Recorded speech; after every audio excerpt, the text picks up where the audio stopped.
Sir, Atmanirbhar Bharat അതുപോലെ make in India ഈ രണ്ട് പദ്ധതികളും ആവിഷ്കരിച്ചപ്പോൾ നമ്മുടെ നാട്ടിലെ പ്രതിപക്ഷ കക്ഷികളെല്ലാവരും ചില വ്യവസായികളും ഒക്കെ പ്രധാനമന്ത്രി നരേന്ദ്രമോദിക്കെതിരെ രൂക്ഷമായ പരിഹാസവുമായിട്ടാണ് രംഗത്ത് വന്നത്. ഇന്നിതാ ഈ പദ്ധതികളിലൂടെ നമ്മൾ നിർമ്മിച്ച ആയുധങ്ങളടക്കമുള്ളവയ്ക്ക് വിദേശ രാജ്യങ്ങളിൽ വലിയ സ്വീകാര്യതയാണ് ലഭിച്ചിരിക്കുന്നത്. എന്താണ് അങ്ങേക്ക് ഇതിനെക്കുറിച്ച് പറയാനുള്ളത്? തീർച്ചയായിട്ടും ആത്മനിർഭർ ഭാരതിനെ ഒരു പരിഹാസത്തോടു കൂടിയാണ് പ്രതിപക്ഷ കക്ഷികൾ എല്ലാം കണ്ടിരുന്നത്. ഇടയ്ക്കിടയ്ക്ക് പ്രധാനമന്ത്രിമാർ ഓരോരോ പദ്ധതികൾ പ്രഖ്യാപിക്കാറുണ്ട്. നെഹ്റുവിൻ്റെ കാലം തൊട്ടേ ഗരീബി ഹഠാവോ തുടങ്ങിയ ഇന്ദിരാഗാന്ധിയുടെ പരിപാടികൾ വരെ ധാരാളമായിട്ട് പദ്ധതികൾ പ്രഖ്യാപിക്കുകയൊന്നും നടക്കുകയില്ല.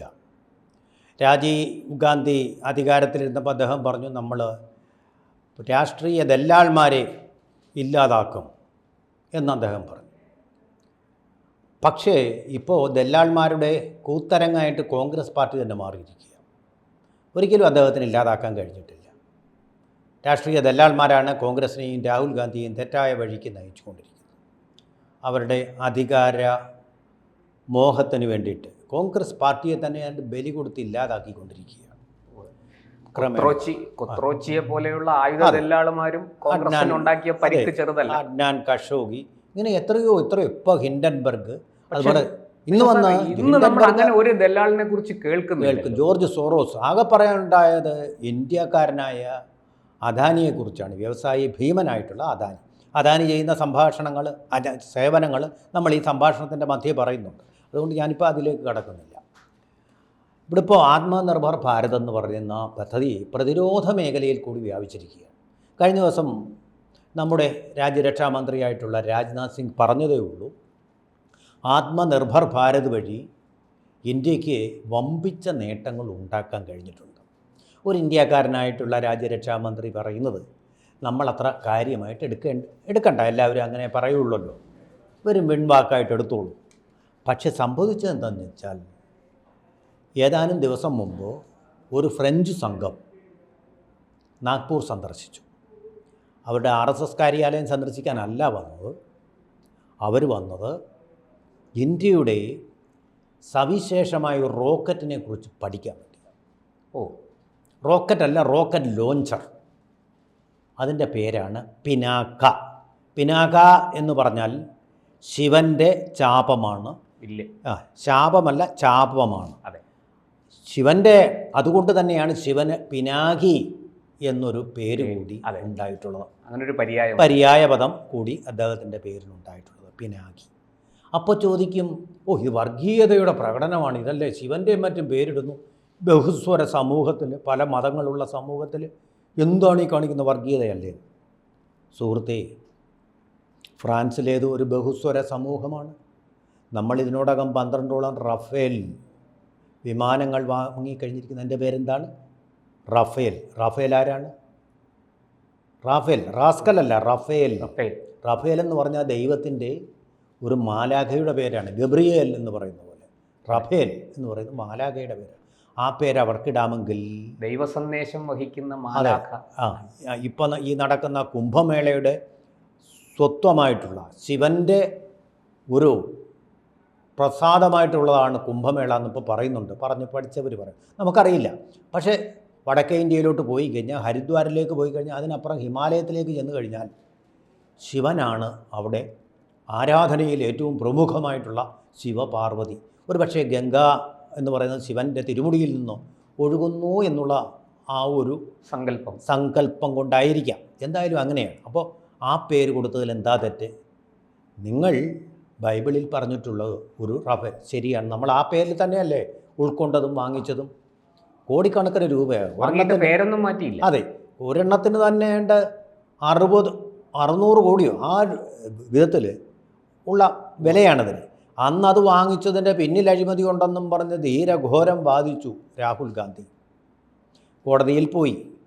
പക്ഷേ ഫ്രാൻസിൽ പോയി അന്വേഷണം നടത്തി. ഫ്രാൻസിലും അന്വേഷണം നടന്നു. പക്ഷേ ഒരഴിമതിയും കണ്ടെത്താൻ ഒരാൾക്ക് കഴിഞ്ഞില്ല. ഇല്ലാത്തതൊന്നും എങ്ങനെയാണ് കണ്ടെത്തുക? അതാണ് അവിടെ സംഭവിച്ചത്. അപ്പോൾ പിനാകി എന്നുള്ള പേര് കൊടുക്കുന്നതിൽ ഒരു തെറ്റുമില്ല, അതിൽ വർഗീയതയില്ല എന്ന് ആദ്യമേ തന്നെ സ്ഥാപിക്കാൻ വേണ്ടിയിട്ടാണ് ഞാനിത് പറഞ്ഞത്. ഈ സംഘം വന്നതാണോ നമ്മൾ പറഞ്ഞു നിർത്തിയത്. ആ നാഗ്പൂരിൽ പോയ സംഘം ഇത് വളരെ കുറ്റമറ്റതാണെന്നും യുദ്ധത്തിനാണല്ലോ ഇത് ഉപയോഗിക്കുന്നത്, ആ യുദ്ധസമയത്ത് വളരെ പ്രയോജനപ്പെടുന്ന ഒന്നാണെന്നും മനസ്സിലാക്കി പറയുകയും ചെയ്തു. ഫ്രാൻസ് എന്ന് പറയുന്നത് മറ്റ് രാജ്യങ്ങൾക്ക് പ്രതിരോധ തന്ത്രം പഠിപ്പിച്ചു കൊടുക്കുകയും ആയുധങ്ങൾ വിൽക്കുകയും ചെയ്യും. അത്ര നമ്പർ 1 ആണ്. നമ്പർ 1 ആയിട്ടുള്ള ടെക്നോളജി ഇന്നൊവേഷൻസ് നടത്തിയിട്ടുള്ള രാജ്യമാണ്. അവർക്ക് നമ്മളെപ്പോലുള്ള പരിഹരിക്കാനുള്ള പ്രശ്നങ്ങളൊന്നുമില്ല. പാകിസ്ഥാൻ അടുത്തില്ല, അങ്ങനെയുള്ള പ്രശ്നമില്ല. സുഹൃത്ത് രാഷ്ട്രങ്ങളാണ് ചുറ്റുമുള്ളത്. ആ തലവേദനകളില്ല, പട്ടിണിയില്ല, ആവശ്യമില്ലാതെ ആൾക്കാരെല്ലാം കൂടെ ഡെമോഗ്രാഫിക് ഇൻഫ്ലക്സും വരുത്തുന്നില്ല, പ്രഷർ ഉണ്ടാക്കുന്നില്ല, സന്താനോൽപാദനം കൂട്ടിക്കൂട്ടി. അവിടെ കല്യാണമെന്ന് പറയുന്ന സമ്പ്രദായം തന്നെ ഇല്ല, ആ ഇൻസ്റ്റിറ്റ്യൂഷൻ തന്നെ ഇല്ലാത്തൊരു രാജ്യമാണ്. പലപ്പോഴും കോഹാബിറ്റേഷനും അങ്ങനെയുള്ള കാര്യങ്ങൾ, ലിവിങ് ടുഗദർ. കല്യാണം നടന്നാൽ തന്നെ അടുത്ത നിമിഷം ഡിവോഴ്സാണ്. അതാണ് അവരുടെ സംസ്കാരം. സന്താനങ്ങളെ ഇങ്ങനെ കൂട്ടിക്കൂട്ടി ആ മതത്തിൻ്റെ വ്യാപ്തി വലുതാക്കുക. ഡിലിമിറ്റേഷൻ വരുമ്പോൾ നമ്മളുടെ MLA-മാരുടെ MP-മാരുടെ എണ്ണം കൂട്ടുക എന്നൊരു മത്സരബുദ്ധി അവിടെ ഒന്നും ഇല്ലാത്തൊരു രാജ്യമാണത്. പരിഷ്കൃത രാഷ്ട്രമാണ്, വികസിത പരിഷ്കൃത ചിന്തകളുള്ള രാജ്യം. ലോകത്തിലെ ഏറ്റവും വലിയ കലാകാരന്മാരും സാഹിത്യകാരന്മാരും ജീവിച്ചിരുന്ന സ്ഥലം, ചിത്രകാരന്മാരുടെ ഇപ്പോഴും പാരീസ് തെരുവുകളിൽ ചെന്ന് കഴിഞ്ഞാൽ നിങ്ങൾക്ക് ചിത്രകാരന്മാരുടെ ഒരു നിരയെ തന്നെ അവിടെ കാണാതെ പോരാൻ പറ്റുകയില്ല. അതുപോലെയാണ് കലയുടെ, അതുപോലെ ഫാഷൻ്റെ ഒക്കെ നഗരം, സ്വാതന്ത്ര്യത്തിൻ്റെ ഒക്കെ നഗരം. അപ്പം അത് അവിടെ നിൽക്കട്ടെ, നമുക്ക് ഒരുപാട് കാര്യങ്ങൾ അങ്ങോട്ട് പോയാൽ പറയാം, നമുക്ക് ഇതിലേക്ക് തിരിച്ചു വരാം. അപ്പോൾ അങ്ങനെയുള്ള പുരോഗമിച്ച ഒരു രാഷ്ട്രം ഇപ്പോഴും ഒരു വികസ്വര രാഷ്ട്രം മാത്രമായിട്ടുള്ള, ഇപ്പോഴും നമ്മൾ വികസിത രാഷ്ട്രമായിട്ടില്ല, അങ്ങനെയുള്ള രാഷ്ട്രത്തിൽ നിന്ന് സാധനങ്ങൾ സ്വീകരിക്കുക, ടെക്നോളജി സ്വീകരിക്കുക എന്നൊക്കെ പറയുമ്പോൾ ആയുധങ്ങൾ വാങ്ങുക, ഇതൊരു വലിയ വിജയമല്ലേ? നെഹ്റുവിൻ്റെ കാലത്ത് ഇത് നടന്നിരുന്നു, ഇന്ദിരാഗാന്ധിയുടെ കാലത്ത് ഇത് നടന്നിരുന്നു, രാജീവ് ഗാന്ധിയുടെ കാലത്ത് ഇത് നടത്തിയിരുന്നു, നരസിംഹറാവുവിൻ്റെ, മൻമോഹൻ സിംഗിൻ്റെ കാലത്ത് ഇത് നടക്കാത്ത സ്വപ്നമായിരുന്നു. ഒരിക്കലും ചിന്തിച്ചിട്ട് പോലുമില്ല അവർ. മലർപ്പൊടിക്കാരൻ്റെ സ്വപ്നം. അതെ, വിദേശത്തുനിന്ന് ആയുധം വാങ്ങിക്കാൻ പണമില്ലാതെ സൈനികർ ആയുധമില്ലാതെ വെറും കൈയോടെ ഇരിക്കുമായിരുന്നു. AK ആൻ്റണി ഡിഫൻസ് മന്ത്രിയായിരുന്ന കാലത്ത് പണമില്ല, കോട്ട് വാങ്ങിക്കാൻ പണമില്ല, തണുപ്പ് ഏൽക്കുന്ന ധീര ജവാൻ. കേട്ടിട്ടുണ്ട് ബുള്ളറ്റ് പ്രൂഫ് വാങ്ങാൻ പണമില്ലാത്ത കാര്യം. എന്നിട്ട് ബുള്ളറ്റ് പ്രൂഫ് ജോർജ് ഫെർണാണ്ടസ് വാങ്ങിച്ചപ്പോൾ അഴിമതിയാണെന്ന് പറഞ്ഞുണ്ടാക്കി കാർഗിൽ യുദ്ധസമയത്ത്. അത് പോട്ടെ, അഴിമതി ആരോപണങ്ങൾ രാഷ്ട്രീയ നാടകങ്ങളാണ്. ആ ഒരു രാജ്യത്ത്, ഈ ഗതികെട്ട ഒരു രാജ്യത്ത് നിന്ന് ഞാൻ പറയാം, വേറൊരു ഉദാഹരണം കൂടെ പറയാം. മിൽഖാ സിംഗിൻ്റെ കാലം, അദ്ദേഹം ഓടിയിരുന്ന കാലത്ത് ധ്യാൻ ചന്ദ് ആണെന്ന് തോന്നുന്നു, ഹോക്കി കളിക്കാൻ പോയപ്പോൾ അദ്ദേഹത്തിന് കാലിലിടാൻ ബൂട്ട്സ് ഇല്ലായിരുന്നു. ഒളിമ്പിക്സിൽ പോയപ്പോൾ ഹോക്കിയിൽ അദ്ദേഹത്തിന് ബൂട്ട്സ് വാങ്ങിച്ചു കൊടുക്കാൻ പണമില്ലായിരുന്നു ഇന്ത്യക്ക്. മിൽഖാ സിംഗിൻ്റെ കഥയും വളരെ പ്രസിദ്ധമാണ്. അതെ, വെറും കാലുകൊണ്ട് നഗ്നപാതനായി ഓടിയെന്നാണ് ഞാൻ മനസ്സിലാക്കുന്നത്. കാരണം അന്ന് പണമില്ല അതിന് മുടക്കാൻ, ബജറ്റില്ല നമുക്ക്. അത്ര ഗതികെട്ട ഒരു രാജ്യമാണെന്ന് ഒളിമ്പിക്സിലായാലും ശരി, മറ്റ് ഏഷ്യാഡിലായാലും ശരി, എല്ലാ ഗെയിംസിലും മറ്റു രാജ്യങ്ങൾക്കൊപ്പം മത്സരിക്കാനുള്ള ശേഷിയും വിദേശ പരിശീലനങ്ങളും തേടുന്നു. വിദേശ പരിശീലനം തേടി ഒരു വിഭാഗം ആൾക്കാർക്ക് അഹങ്കാരം കൂടിയായി. ഹരിയാനയിലെ ആ ഗുസ്തിക്കാരുണ്ടല്ലോ, രാഷ്ട്രീയം കളിച്ച ആ ഗുസ്തിക്കാരൻ, അവർ എന്താ പറഞ്ഞത്, ഞങ്ങൾക്ക് ഇനി പരിശീലനത്തിന് പോകാൻ പറ്റില്ല, പരിശീലനത്തിന് പോകാതെ തന്നെ ഞങ്ങളെ അങ്ങ് എടുത്തോണം, ഒളിമ്പിക്സിലേക്ക് ഞങ്ങളെ അങ്ങ് പറഞ്ഞയച്ചോണം. അവിടെ വന്നപ്പോഴാണ് ഒരു കോൺഫ്ലിക്റ്റ് വന്നതും അവർ അനാവശ്യമായിട്ടുള്ള ആരോപണങ്ങൾ ഉന്നയിച്ച് സമരം നടത്തിയതും അവരുടെ ലക്ഷ്യമാണ് എന്താണെന്ന് ഹരിയാന തെരഞ്ഞെടുപ്പിലൂടെ വ്യക്തമായതും കോൺഗ്രസിലേക്ക് പോവുക എന്നുള്ളതായിരുന്നു ലക്ഷ്യം. അങ്ങനെ പോയത്. അപ്പോൾ അതിലെല്ലാം രാഷ്ട്രീയം ചേർത്ത് ഇന്ത്യയെ നിഷ്പ്രഭമാക്കുന്ന ഒരു നയമാണ് കോൺഗ്രസ് സ്വീകരിച്ചു പോകുന്നത്. ഇപ്പോൾ ഇതിലൊരു രാഷ്ട്രീയവുമില്ലാതെ ഒരു രാഷ്ട്രത്തിൻ്റെ അഭിമാനമായി തേജസ്സായി ഇതാ വന്നിരിക്കുന്നു ഈ പിനാക്ക മിസൈൽ. അത് എന്ന് പറഞ്ഞാൽ ഈ മിസൈൽ ലോഞ്ചറാണ്. ആ മിസൈലിൽ നിന്ന് ഒരേ സമയം 12 മിസൈലുകൾ ഒരുമിച്ച് കൊടുക്കാം. ഞാൻ കണ്ടിട്ടുണ്ട്, ഇസ്രായേൽ ഇറാനിലേക്ക് പ്രയോഗിക്കുമ്പോൾ ഉണ്ട് ഒരേ സമയം, ഒന്നിന് പുറകെ ഒന്നായല്ല, ഒരേ സമയം 12 എണ്ണം പോവുക. അത് കഴിഞ്ഞിട്ട് പിന്നെ 44 സെക്കൻഡ് കഴിഞ്ഞ് അടുത്ത 12 എണ്ണം പോവുക. ചെറിയ ഒരു മണിക്കൂറിനിടയ്ക്ക് എത്ര പോകുന്ന കൂട്ടി നോക്കിക്കും. സംഹാരശക്തിയുള്ളൊരു സംഭവമാണത്. ഏത് രാജ്യം വെറുതെ അല്ല അതിന് പിനാകാന്ന് പേര് കൊടുത്തു. സംഹാരശക്തി, സംഹാരരുദ്രനാണല്ലോ ശിവൻ എന്ന് പറയുന്നത്. അങ്ങനെയുള്ള ഒരു സംഭവമാണ്. ഇപ്പോൾ അതിൻ്റെ പോകുന്ന റേഞ്ച് എന്ന് പറയാം, അതിർത്തിയിലാണല്ലോ ഇത് ഉപയോഗിക്കാം, 120 കിലോമീറ്റർ. ഇവിടെ നിന്ന് അങ്ങ് കോട്ടയത്തിനും അപ്പുറത്തേക്ക് എത്തും. കോട്ടയം വരെയെങ്കിലും എത്തും സങ്കല്പിക്കുക. അത്രയും വരെ പോകുന്ന ഒരു സംഭവമാണിത്. ഇതിപ്പോൾ ഇനിയും കൂട്ടിയിട്ട് 140 കിലോമീറ്റർ റേഞ്ചിലേക്ക് കൊണ്ടുപോകാനുള്ള ശ്രമം. അതുപോലെ തന്നെ ഈ ഒരേ സമയം 12 മിസൈൽ എന്നുള്ളത് കൂട്ടി 20 ആക്കാനുള്ള ശ്രമമാണ്. അത് ഉടനെ നടക്കും. ഡെവലപ്പ് ചെയ്ത് വരണം. അല്ല, DRDO അതിന് വേണ്ടി ശ്രമിച്ചുകൊണ്ടിരിക്കുക. അപ്പോൾ ഇത് ഇഷ്ടപ്പെട്ടിട്ടാണ് അവർ പോയത്. അപ്പോൾ അവർ പോയത് ചിലപ്പോൾ പറയും, വിമർശകർ പറയും, റഫേൽ വിമാനം നമ്മൾ വാങ്ങിച്ചില്ലോ ഇത്ര കോടി രൂപയ്ക്ക്, അതിന് പകരമായിട്ട് എന്തെങ്കിലും ഇരിക്കട്ടെ നഷ്ടപരിഹാരം.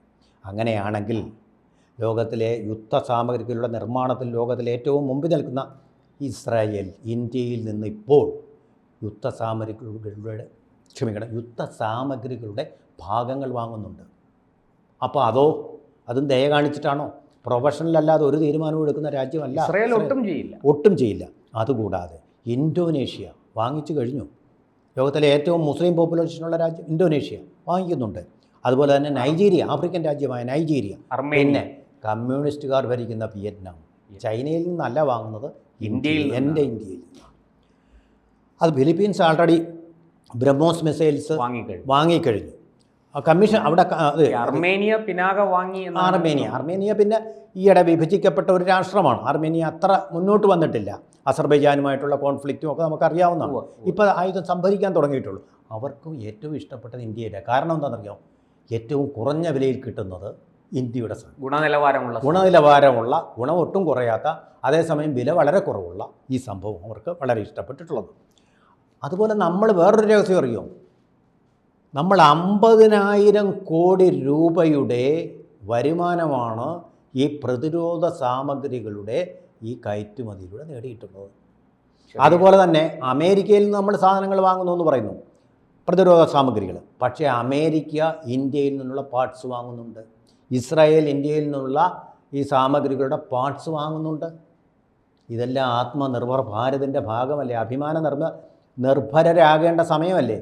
അതിന് പകരം കുറ്റവും കുറവും കണ്ടിട്ട് കളിയാക്കാൻ വേണ്ടിയിരിക്കുന്നു. പറഞ്ഞത് വളരെ ശരിയാണ്. പാഷാണത്തിൽ കൃമികളായിട്ട് പ്രതിപക്ഷം മാറിയിരിക്കുകയാണ്. പാഷാണത്തിൽ കൃമികൾ.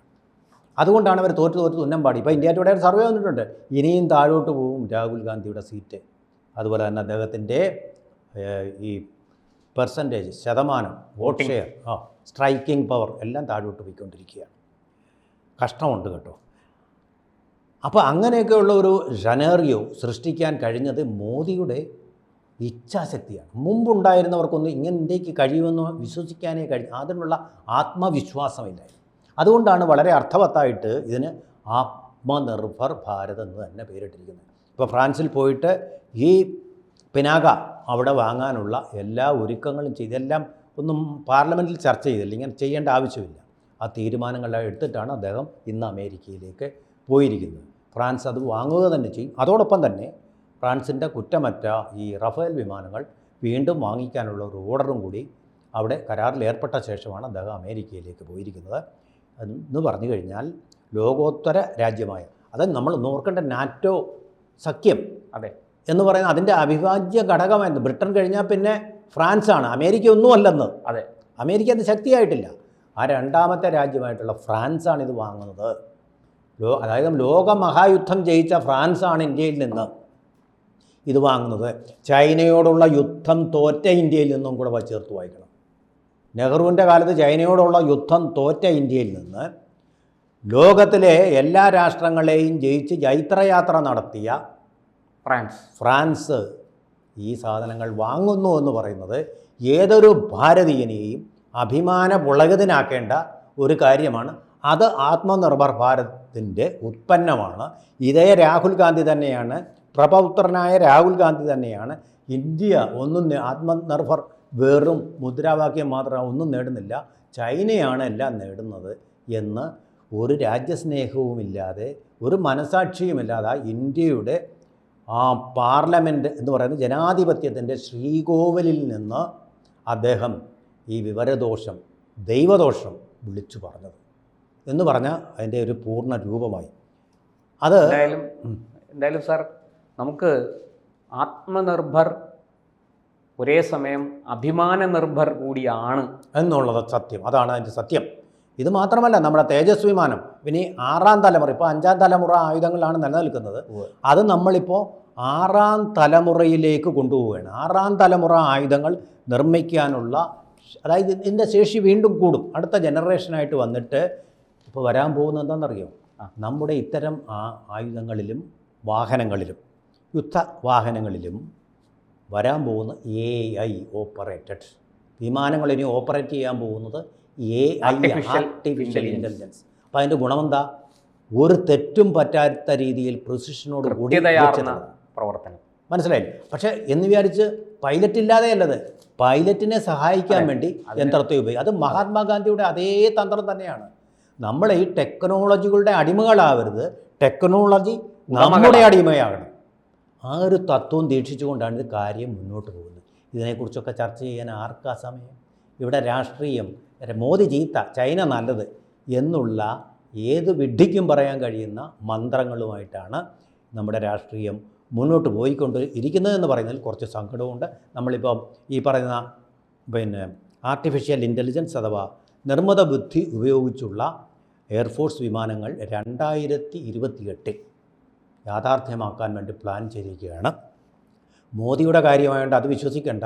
2028 എന്നുള്ളത് 2027 തന്നെ ചെയ്യുന്ന ആളാണ്. പറയുന്നതിന് മുമ്പ് ഗരീബി ഹഠാവ് പറഞ്ഞിട്ട് 70 വർഷം കഴിയുന്നു, ഇന്നും അത് നടപ്പാക്കിയിട്ടില്ല. പക്ഷേ മോദി ഒന്ന് പറഞ്ഞാൽ, അതുകൊണ്ടാണ് മോദി ഗ്യാരണ്ടി എന്ന് പറയുന്ന ആ വാക്ക് പാലിച്ചിരിക്കും. ഞാൻ സ്വന്താൽ രജനീകാന്ത് പറയുന്ന പോലെ ഞാൻ പറഞ്ഞാൽ അത് നടപ്പായിരിക്കും. അത്തരം നമ്മളങ്ങനെ 5ാം തലമുറ ആയുധങ്ങളിലേക്ക് പോയിരിക്കുകയാണ്. ആത്മനിർഭർ. അതുപോലെ പുതിയൊരു ടെക്നോളജി ഇപ്പോൾ വരുന്നത് ഡ്രോണിലാണ്. ഈ ഡ്രോൺ എന്ന് പറയുന്നത് ആളില്ലാതെ പോകുന്നത് തന്നെയാണ്. അതിലും ഇപ്പം ആർട്ടിഫിഷ്യൽ ഇൻ്റലിജൻസ് ഓപ്പറേറ്റ് ചെയ്യാൻ പോവുക. അപ്പോൾ അങ്ങനെ വരുമ്പോൾ നമുക്ക് ചുറ്റുമുള്ള 10 കിലോമീറ്ററിനുള്ളിൽ മറ്റ് ശത്രുക്കളുടെ ഏതെങ്കിലും ഡ്രോൺ ഉണ്ടെങ്കിൽ അവയെ മുഴുവൻ സംഹരിക്കാൻ ഈ ഡ്രോണിന് കഴിയും. മനസ്സിലായോ? ഡ്രോണിൻ്റെ റഷ്യയിൽ മോസ്കോയിൽ ക്രെംലിനിൽ, അതായത് നമ്മുടെ പുടിൻ ഇരിക്കുന്ന സ്ഥലത്ത് വരെ ഉക്രൈന് ഡ്രോൺ ഉപയോഗിച്ച് അദ്ദേഹത്തെ കൊല്ലാൻ വേണ്ടി ശ്രമം നടത്താൻ പറ്റി. ഞെട്ടിപ്പോയി ക്രെംലിൻ.